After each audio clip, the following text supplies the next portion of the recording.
अगर मैं आपसे कहूं भगवान श्री कृष्ण जिन्होंने चुटकी बजाते ही कंस का वध कर दिया था, उन्होंने जानबूझकर अपनी सगी मां देवकी और पिता वसुदेव को 14 साल तक कंस की अंधेरी जेल में सड़ने दिया, तो क्या आप यकीन करोगे?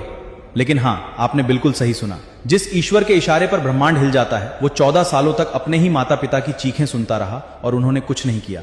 आखिर क्यों? अगर ये सुनकर आपके रोंगटे खड़े हो रहे हैं तो असली कहानी तो इसके बाद शुरू होती है। जब मथुरा पर विजय पाने के बाद श्री कृष्ण आखिरकार जेल के दरवाजे खोलकर अपनी मां देवकी के पास पहुंचे, तो मां देवकी की आंखों में खुशी के आंसू तो थे, लेकिन दिल में एक गहरा दर्द और कसक थी। मां देवकी ने श्री कृष्ण का हाथ पकड़ा और बिलखते हुए बोली, तुम तो जगन्नाथ हो, अंतर्यामी हो, सर्वशक्तिमान हो, फिर भी तुमने अपनी मां को 14 सालों तक इस काल कोठरी में तड़पने के लिए क्यों छोड़ दिया? ये सब सुनकर श्री कृष्ण जवाब देते हैं कि हे माता, इस ब्रह्मांड में कोई भी, चाहे वो इंसान हो या स्वयं ईश्वर, कर्म के नियमों से ऊपर नहीं है।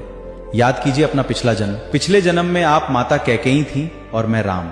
आपने मुझे 14 साल का वनवास दिया था। श्री कृष्ण ने उसके आगे बोला कि जब मैं राम बनकर 14 साल के लिए वनवास जा रहा था, तब मेरी मां कौशल्या ने रोते हुए मुझसे पूछा कि पुत्र, मैंने ऐसा कौन सा पाप कर दिया कि मुझे तुमसे 14 साल दूर रहना पड़ेगा? तब मैंने माता कौशल्या को वचन दिया था कि अगले जन्म में आपके ये 14 साल मैं आपको जरूर लौटाऊंगा।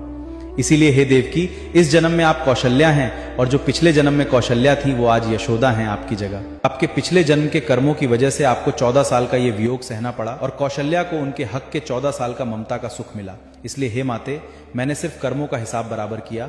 दोस्तों, ये कोई कथा नहीं है, ये ब्रह्मांड का वो सच है जो हम अक्सर भूल जाते हैं।